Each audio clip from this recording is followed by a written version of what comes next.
noches y bienvenidos una semana más a nuestro espacio de entrevistas. Hace menos de 15 días se aprobó una nueva reforma del Código Penal.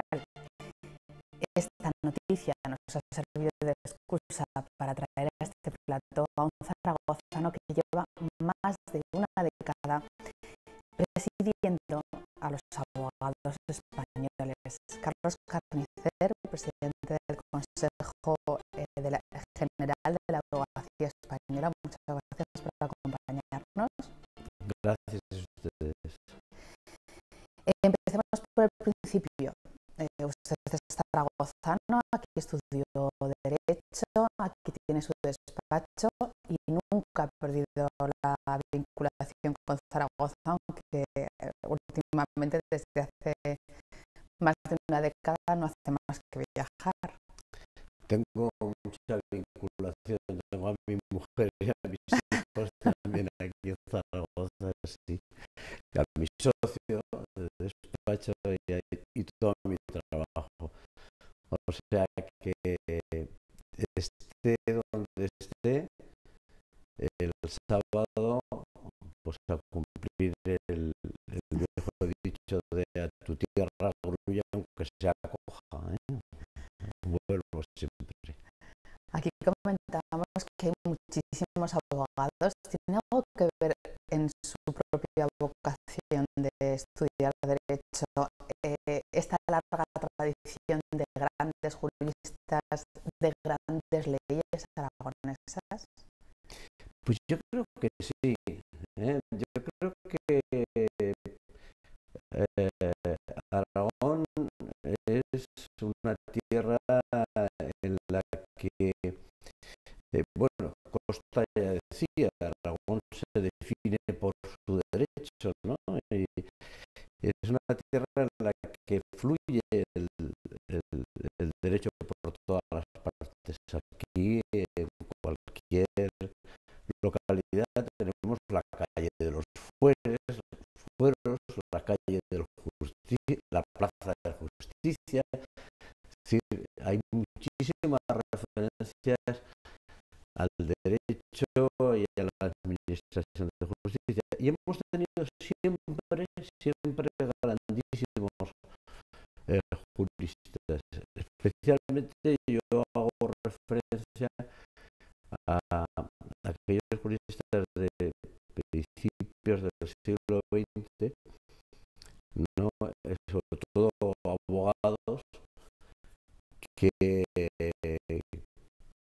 consiguieron traer a Zaragoza congresos de jurisconsultos estupendos que se incorporaron en sus conclusiones prácticamente a la base de toda la legislación civil española. O sea que ya digo, Aragón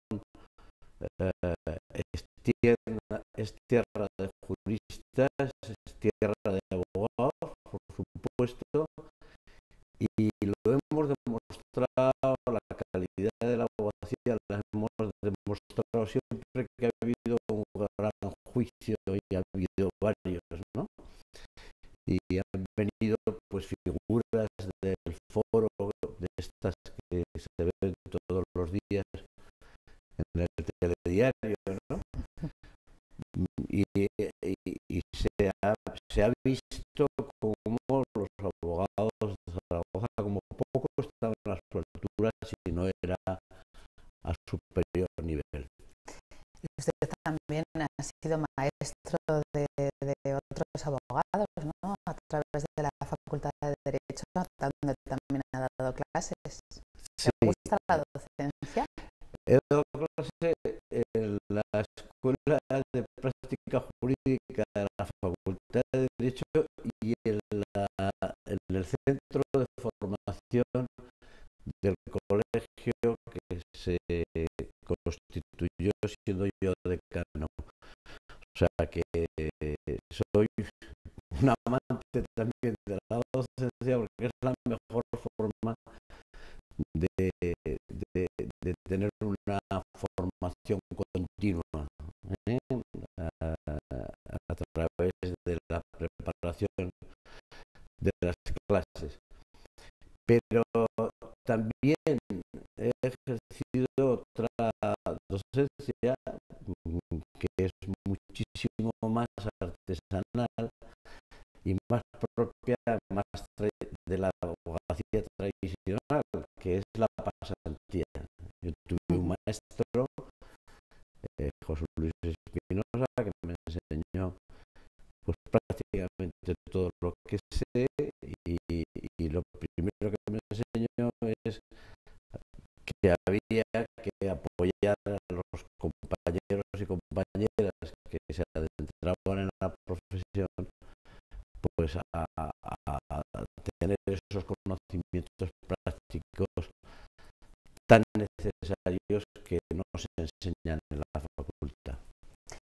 Bueno, vamos al cargo que nos ha permitido invitarle entre todas sus muchas actividades. Desde el año 2000 le eligieron presidente del Consejo General de la Abogacía Española. Ha sido reelegido 2 veces más. Eso significa una gran apuesta y una gran confianza que tienen sus compañeros en usted, ¿no? O que trabajo muchísimo También. Y por poco dinero. También puede ser perfectamente. Bueno, yo estoy muy agradecido, muy reconocido a los 83 decanos de España, que son los que eligen al presidente, y estoy muy comprometido con elevar el nivel de la abogacía española cuanto pueda,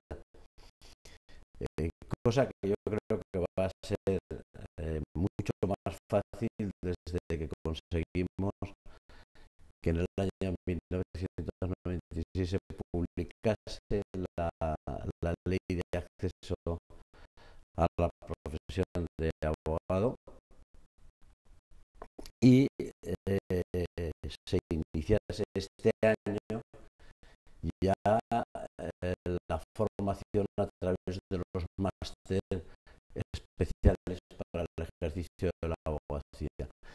Eso cualitativamente va a ser muy importante porque vamos a tener con toda seguridad unos magníficos abogados en general, sin que haya diferencias, grandes diferencias de unos con otros.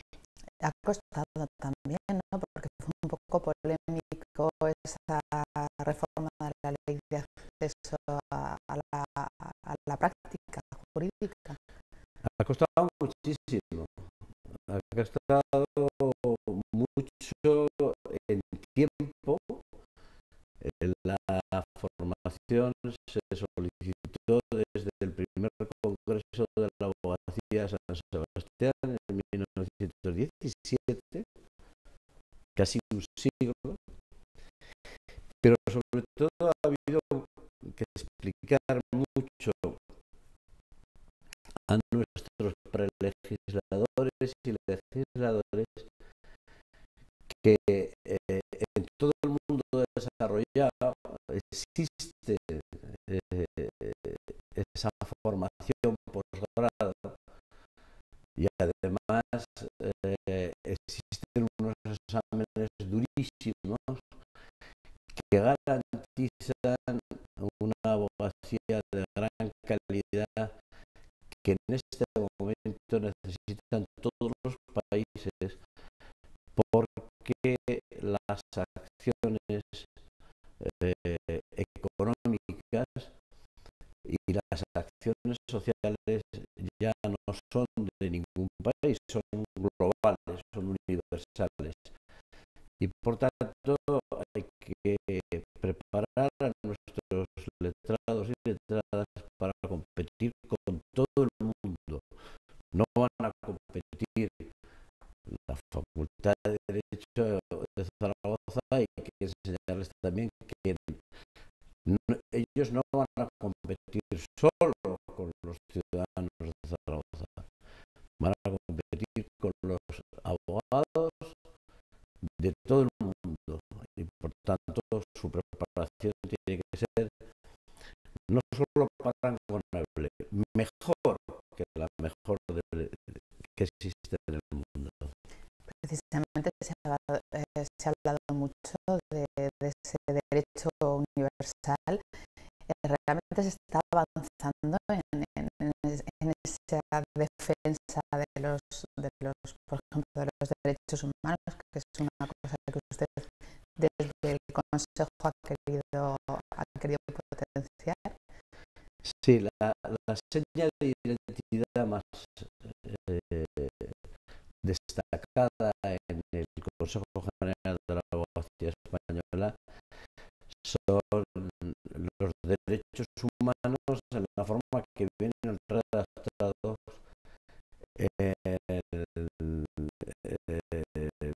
la Convención de 1948, que no ha sido superada. Es decir, fueron verdaderamente sabios aquellos redactores de la Declaración Universal de Derechos del Hombre, que en 1948, en diciembre de 1948, supieron trasladar todo aquello que necesitaba la humanidad para ser más justa y más igualitaria, cuando todavía se sentía el hedor de los cadáveres de la Segunda Guerra Mundial. Probablemente aquello fue más fácil, pero ya comienza a ser preocupante que casi un siglo no hemos conseguido mejorar un texto maravilloso, un texto magnífico. Pero igual era por eso, igual era tan bueno que es inmejorable, ¿o no? Pues hay que dudar siempre de las cosas inmejorables, ¿no? Por propia experiencia, la humanidad ha seguido avanzando siempre y ha ido mejorando todo lo que ha producido, pero como usted dice, es para pensar que es tan magnífica la declaración que es inmejorable. Desde luego de ella han partido todos los textos fundamentales de todas las organizaciones internacionales y también de España. Nuestra Constitución obliga a interpretar los derechos fundamentales a la luz de la Declaración Universal de 1948 todavía. Por eso digo que es un texto además maravilloso. Habría que enseñarlo. Yo no voy a decir de memoria, pero por lo menos el artículo, yo me despido muchas veces de los auditorios con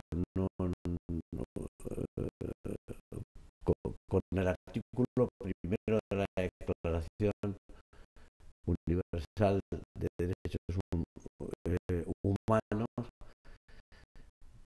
que sobre todo destaca la igualdad, la condición humana y la fraternidad, que es lo que nos falta. La fraternidad con que hemos de guiarnos en todas nuestras actuaciones.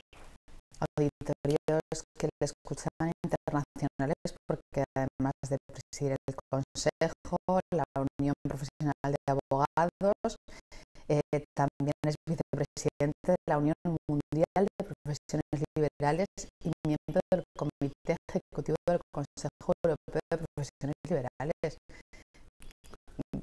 ¿Cómo llega todo? Bueno, Durmiendo pues, poco, trabajando mucho, ¿no? pues durmiendo muy poco, trabajando, pero también divirtiéndome, porque son cosas que me gustan. Vamos a ver, las organizaciones internacionales de la abogacía son ciertamente muchas, pero hay pocas que tengan un marchamo de universalidad, ¿no?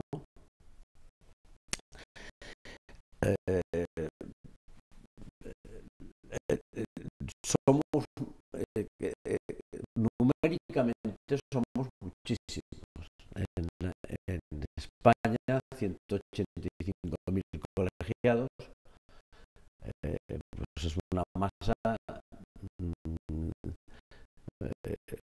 muy importante, pero no es la más importante ya de Europa. Hace muy poquitos años decíamos, tenemos más abogados que el resto de Europa. No, pues ya no. Ya nos ganan Alemania, Italia, Reino Unido, por ejemplo, tienen ya más abogados que España. En la organización europea hay una organización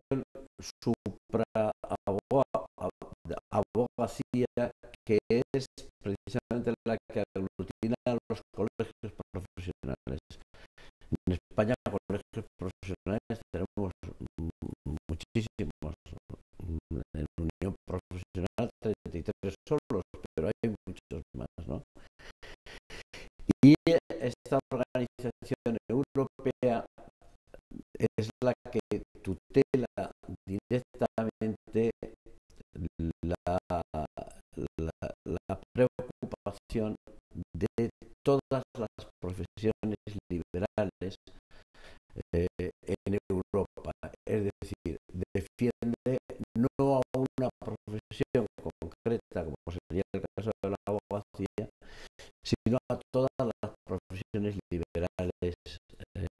Y la Unión Mundial de Profesiones Liberales lo que pretende en este momento, con un presidente brasileño estupendo, lo que pretende en este momento es darle ese marchamo también a todas las profesiones liberales, entendiendo que si la abogacía, por ejemplo, tiene en España un asidero físico, con nuestra Constitución, es decir, el derecho de defensa, la libertad, están custodiados en nuestra Constitución a través de la institución de la abogacía. El artículo 17.3 establece que toda persona detenida debe estar asesorada y asistida por un abogado. Y lo dice así literalmente, es decir, no puede haber una persona detenida que no esté asistida por un abogado. Y el artículo 24 también reserva al abogado la participación en la tutela judicial efectiva.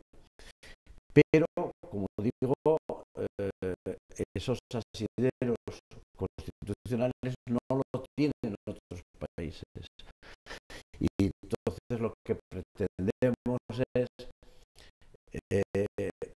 darle a las profesiones liberales, a todas ellas, esas características que tiene respecto a los derechos de igualdad, a la seguridad, a los derechos más fundamentales de las personas, que eso sí están en todas las constituciones. Es decir, hay unas relaciones a funciones que no se atribuyen a nadie, como en España pasa con la abogacía en nuestra Constitución, pero sí hay manifestaciones de esas profesiones que deben ser tuteladas por el Estado, esté donde esté, incluso por las organizaciones internacionales,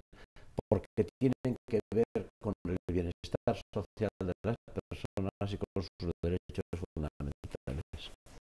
En el caso de España y del Consejo General de la Abogación, una de las cosas de las que más orgullosos se sienten, precisamente al hilo de lo que está comentando, es de esa justicia gratuita, de ese turno de oficio. ¿Cómo funciona exactamente?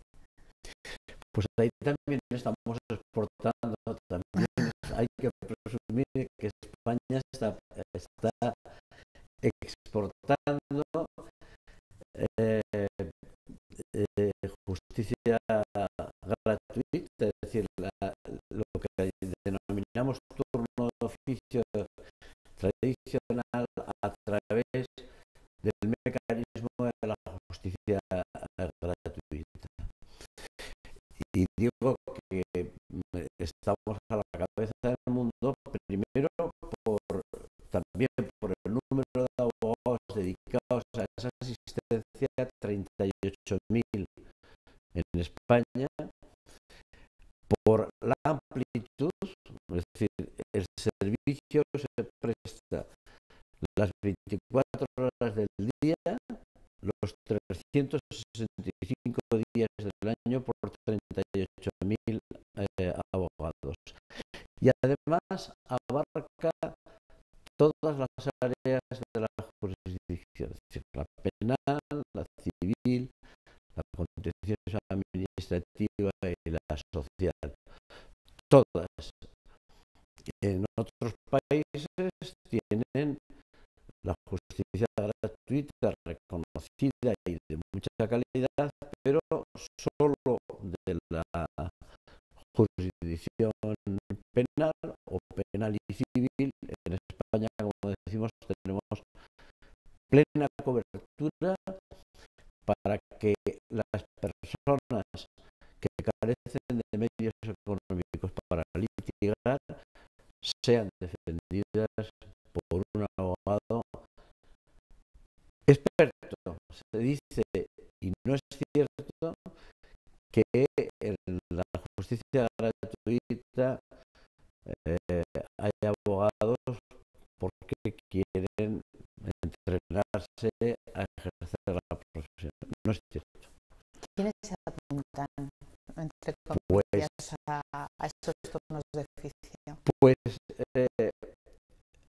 previamente hay que decir que la propia ley exige condiciones más duras a los abogados de la justicia gratuita que a los abogados que ejercen libremente.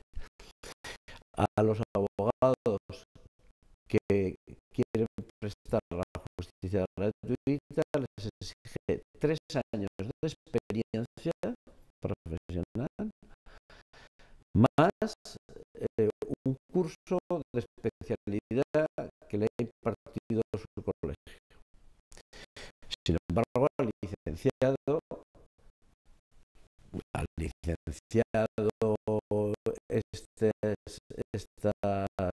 este curso pasado de la Facultad de Derecho, que quiere incorporarse a la abogacía, solo tiene que formalizar su matrícula, nada más. Luego ya estamos exigiendo a solicitar estar en las listas, estamos exigiendo unas condiciones de experiencia y de aprendizaje de materia especialísimas. Pero además, en las listas se inscriben no solo los abogados que empiezan a ejercer la profesión, sino muchos abogados y abogadas que, sintiéndose una función social indispensable, quieren ayudar a que la garantía de la defensa sea la mejor que puedan prestar cada uno. Y yo pongo siempre un ejemplo, y perdón que no hago publicidad, pero sí que cito una persona para mí muy querida, un profesional extraordinario de aquí de Zaragoza, que es el abogado de Greenpeace, para toda España, don José Manuel Marraco, está en justicia gratuita y no está por el dinero. Puedo asegurar que escasamente se pueden pagar los gastos con la remuneración de justicia gratuita. En la lista de justicia gratuita tenemos muchísimas abogadas, expertísimos, que están simplemente por vocación de defender.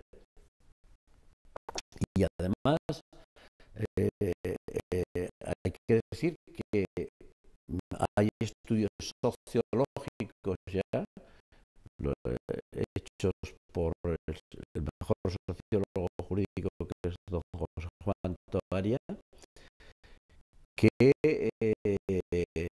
destacan que la edad media de las personas estas que prestan servicio de justicia gratuita es de 45 años y la experiencia mínima de 13 años. La experiencia media, ¿no? Por lo tanto, no estamos hablando de noveles, no estamos hablando de los consabidos chistes, ¿no? de abogados inexpertos, sino de un verdadero servicio público a la sociedad de una gran calidad, reconocida, como digo, mundialmente. En cualquier caso, usted sí que ha alertado de que parece que están descendiendo ese número de abogados de oficio. Claro que no es de extrañar, porque esta semana pasada publicamos que el abogado de oficio del Prestige va a cobrar 455 euros por 7 meses de juicio. Con eso es muy difícil hacer nada.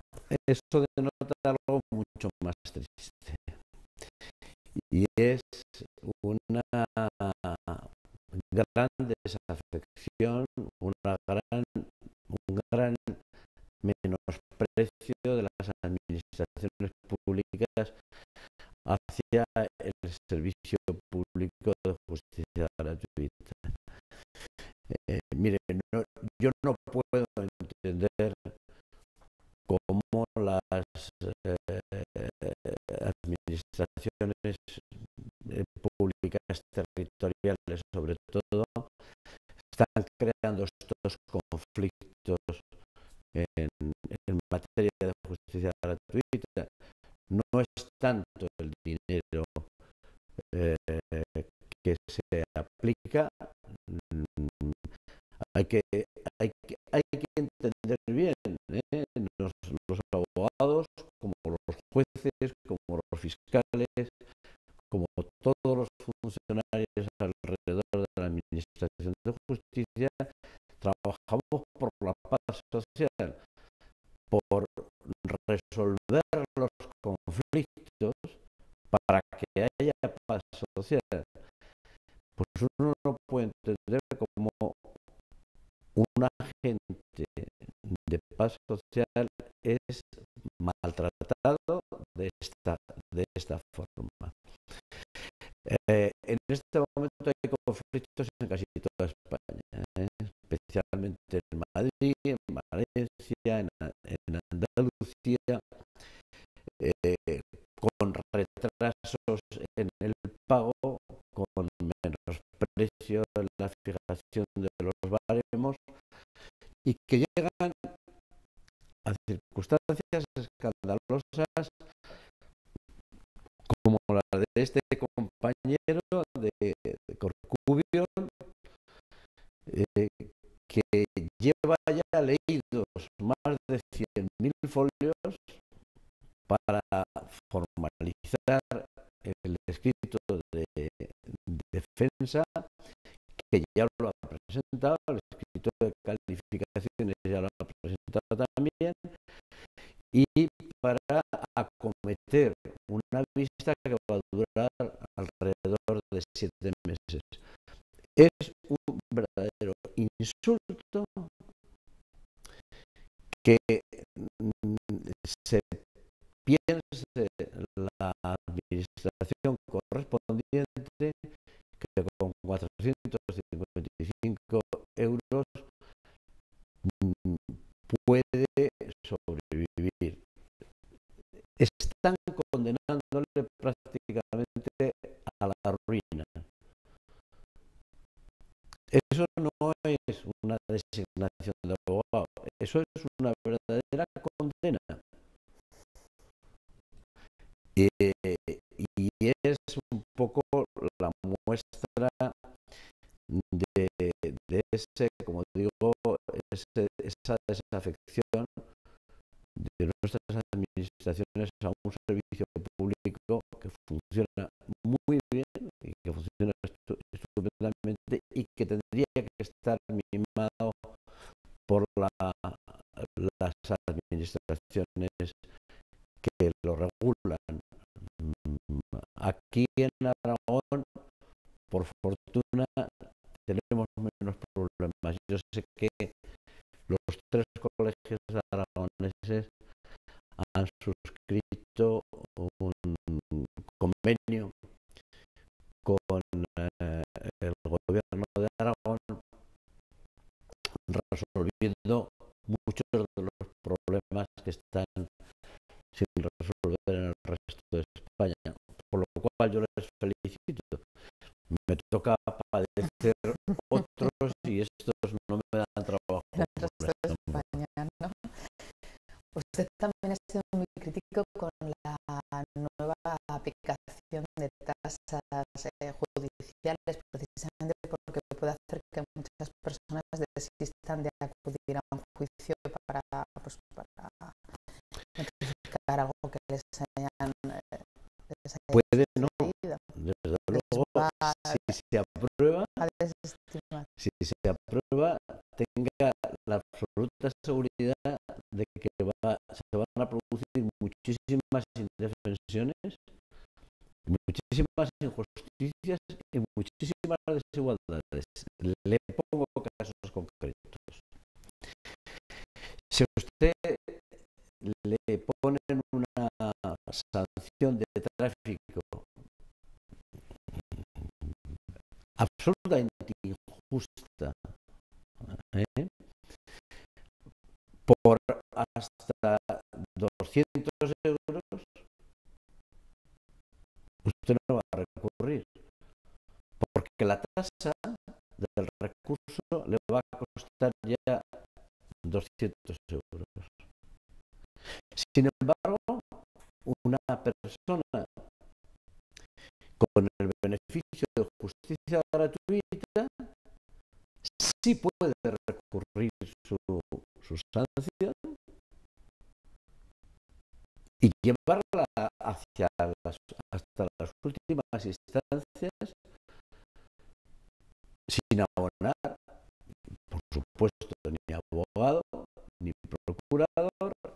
las tasas. Y esto nos va a fraccionar la sociedad. Se va contra las clases medias, también están medidas. Se va sin duda contra las clases medias, ¿no? Es decir, va a haber una justicia no solo de ricos y de pobres, sino de medio ricos y medio pobres, porque las grandes empresas, las grandes fortunas no van a sufrir las tasas, no van a afectarles de ninguna manera. Sin embargo, a las clases,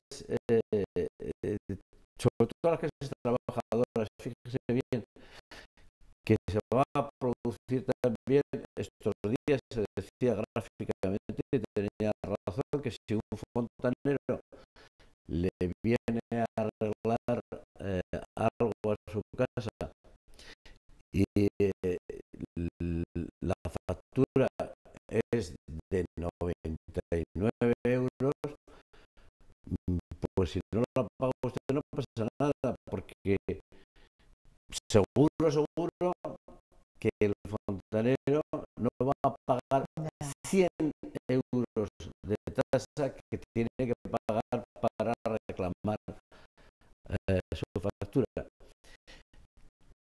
La tasa es tan salvaje que si como consecuencia de esa injusticia que yo le decía, usted tiene que ir hasta el Tribunal Supremo, tendrá que abonar 200 euros más 800 euros, que son 1.000, más 1.200 euros, que son 2.400 euros solo de tasas.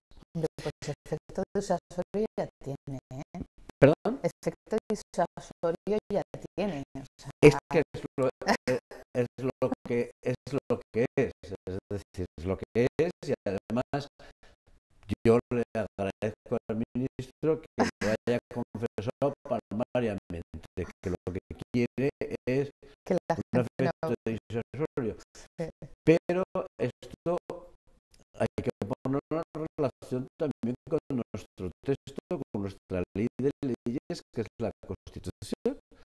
Y la Constitución nos dice en el artículo 24 que se garantiza a todas las personas la tutela judicial efectiva.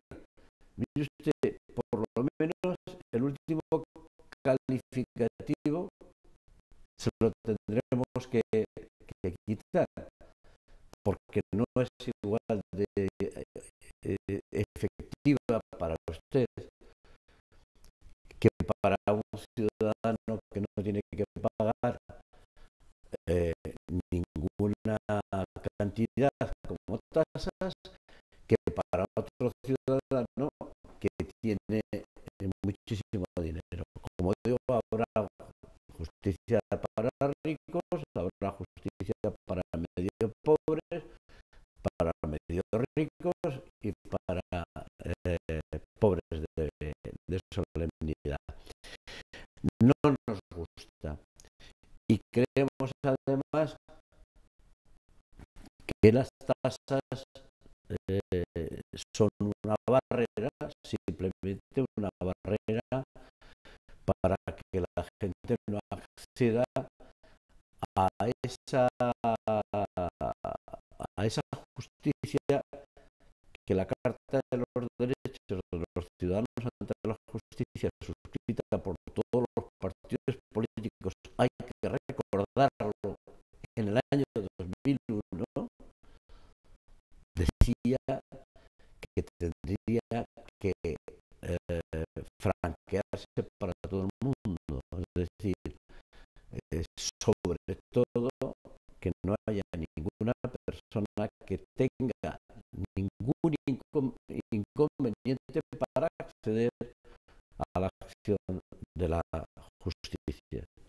estamos alterando peligrosísimamente ese mandato de la Carta de los Derechos de los Ciudadanos ante la justicia, y estamos probablemente provocando pues un conflicto donde no lo teníamos, porque la referencia del propio ministro, y con esto acabo,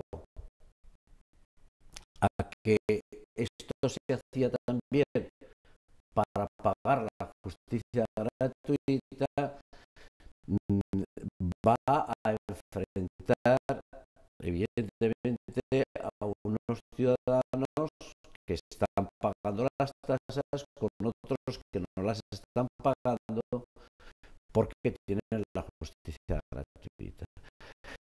Y eso me parece muy triste, primero, por nuestro servicio público número uno, y además muy injusto, porque tal y como decía, pues muchos lo van a entender como una desigualdad de las personas ante la justicia.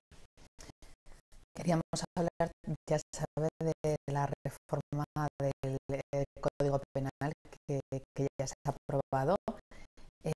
Vamos a hacer referencia simplemente a algunos casos que la sensación que da es que se han tomado medidas o cambios legislativos un poco al calor de determinados casos más mediáticos. Por ejemplo, el de Marta del Castillo, pues se pueden fijar supuestos en los que no haya aparecido la supuesta víctima.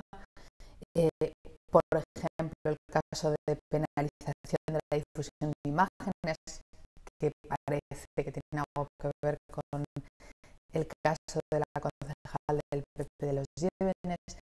No sé qué opina en general de esta reforma. ¿Eran reformas necesarias? ¿Se habla de terrorismo, de racismo, o se ha tocado más de lo que se debía? O sea, yo creo que había cosas más urgentes, y con absoluto respeto, evidentemente, a las víctimas. Hablaremos, si quiere, otro día, y mucho de las víctimas. Victimología hemos aprendido poco, ¿no? Pero como usted decía muy bien, y como se dice castizamente, se está legislando a golpe de telediario, es decir, por dónde va la opinión más o menos publicada, ¿no?, de estas cuestiones, pues se aplica pues una elevación de las penas que no tiene justificación. Yo leía hoy, precisamente en la prensa, leía en el Heraldo de Aragón, que se iba a producir el informe de Fiscalía que contiene una reducción considerable o un mantenimiento de la actividad delictual en época de crisis. Por tanto, me parece que era inoportuna esta reforma, como poco es inoportuna en este momento. Después, mi criterio personal, aunque no es técnicamente no es muy válido porque yo no llevo ahora penal, pero es que mi criterio es que se está yendo también contra el espíritu constitucional. La Constitución ordena la rehabilitación del delincuente, y es una obligación que nos cae a todos, al Estado, por supuesto, como representante de todos nosotros, pero todos tenemos responsabilidad. Y esa es una de las buenas cosas que se han hecho desde los colegios de abogados. Al Colegio de Abogados de Zaragoza le cabe también el honor de haber iniciado servicios de extranjería, servicios de asesoramiento en prisiones y servicios de menores y servicios a mujeres maltratadas, ¿no? Como digo, nos cabe el honor de todas estas cosas precisamente porque son las que sirven para intentar que quien ha cometido un delito no vuelva a reincidir, que yo creo que es lo importante, ¿no? El cumplimiento total de las penas va contra ese espíritu, desde luego, y después, evidentemente, la sumisión de la libertad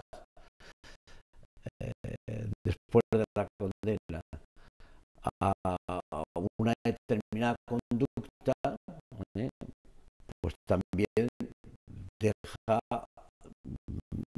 entredicho el precepto constitucional que obliga a rehabilitar, reinsertar a las personas en la sociedad a la que sirven, a la que servimos todos, ¿no?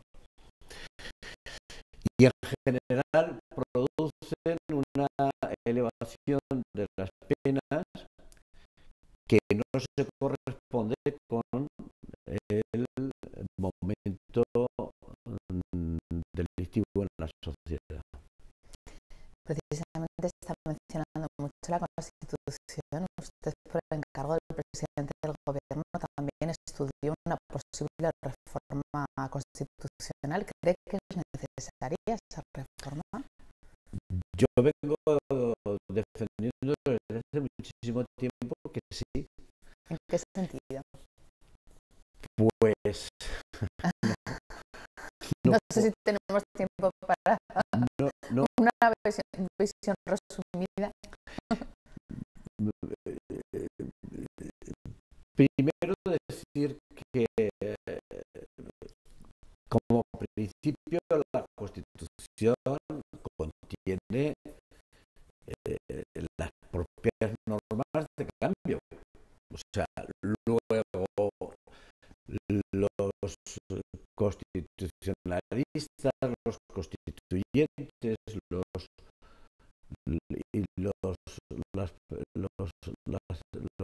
los constituyentes en el Senado y en el Congreso en aquel momento, en el año 78, estaban pensando en que el texto constitucional sufriría cambios,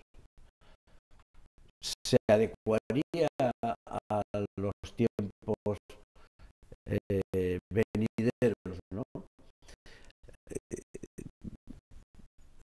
En una reflexión que no tiene nada con el derecho, pero es muy gráfica, a nadie se nos ocurriría montar un negocio con los cánones de 1978. Me parece que sería obligado incorporar al menos pues toda la tecnología moderna, etcétera, etcétera, ¿no? Entonces, yo no he entendido nunca por qué ese afán de no modificar la Constitución. Mire, cuando llegó al Consejo de Estado, su consejero de Estado también, nato por la abogacía, todo por la abogacía, ¿no? Cuando llegó al Consejo de Estado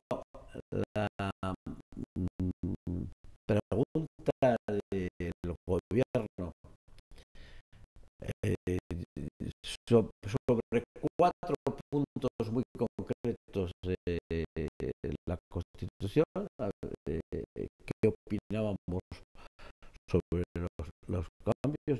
Yo me llevé una gran esperanza, porque aunque eran temas menores, que era pues la primogenitura, vamos, del príncipe, la sucesión, era la culminación de los estados, de las autonomías, es decir, la definición definitiva de las autonomías, la modificación del Senado, que hace muchísima falta, por ejemplo. Pues cuando llegaron aquellas cuestiones dije, hombre, ya vamos a tener una oportunidad de decir, pues al menos en estas 4 cuestiones sí que caben cambios y deberíamos cambiarlas, ¿no? Pero no solamente aquellos cambios que ha puesto Europa en relación normalmente con el dinero,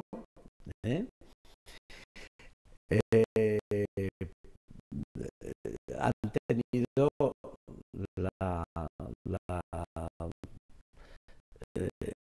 la atención de nuestros legisladores, pues para legislar en la misma corriente, ¿no?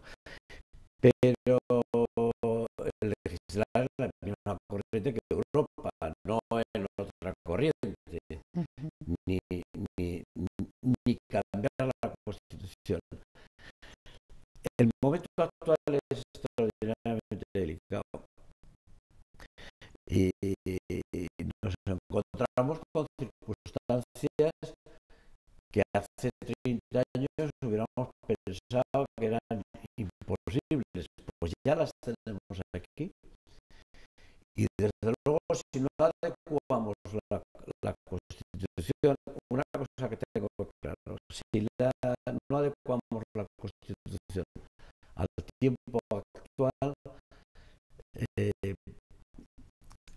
el tiempo nos sobrepasará.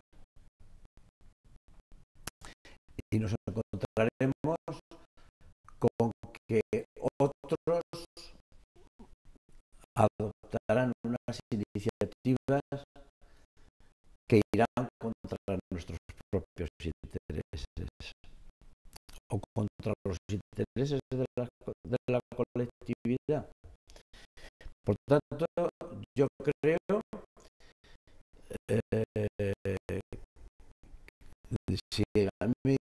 si a mí en este momento me preguntasen cambio constitucional sí o no, yo diría sí, pero también evidentemente añadiría, hay que recuperar el consenso. ¿Cómo? Esa es una cuestión de los políticos. Los partidos políticos tienen la obligación de pactar, de buscar el consenso, de encontrar el consenso necesario para una buena modificación de la Constitución, para una buena adecuación de nuestra Constitución a los tiempos presentes. Los abogados sabemos perfectamente que para pactar hay que tener un determinado talante y sobre todo los abogados sabemos también cuando negociamos, cuando pactamos, cuáles son las consecuencias del no pacto, del no acuerdo. Yo en este momento me atrevo a decirles, ya les digo a los políticos, constantemente, desde hace muchos meses y aquí además en Zaragoza, en el magnífico recinto de Renillas, les decía a los políticos que se les estaba pasando la ocasión de pactar, de los grandes pactos de Estado que necesita España en este momento, no solo en educación y en justicia, sino en más cosas, ¿no? Y por eso, en este momento, ya se les ha pasado el tiempo y ahora tienen la obligación del consenso. Y las consecuencias del no consenso son consecuencias gravísimas para toda España. Y esto, a lo mejor dirá usted que me meto en camisa de 11 varas, pero no, es obligación también de la abogacía y de todos los colegios profesionales defender los intereses de no solo de los profesionales, sino de los ciudadanos, que es nuestro destino principal. Nosotros trabajamos y nos dedicamos a los intereses de los ciudadanos. Y estos son intereses ciudadanos. Pues con esos intereses ciudadanos y con ese llamamiento al pacto, que de eso en Aragón sabemos mucho, nos tenemos que marchar. Nos hemos quedado muchos temas en el tintero, ha sido un placer. Muchas gracias por habernos acompañado. Pues muchísimas gracias a ustedes. Y a ustedes les espero aquí la próxima semana.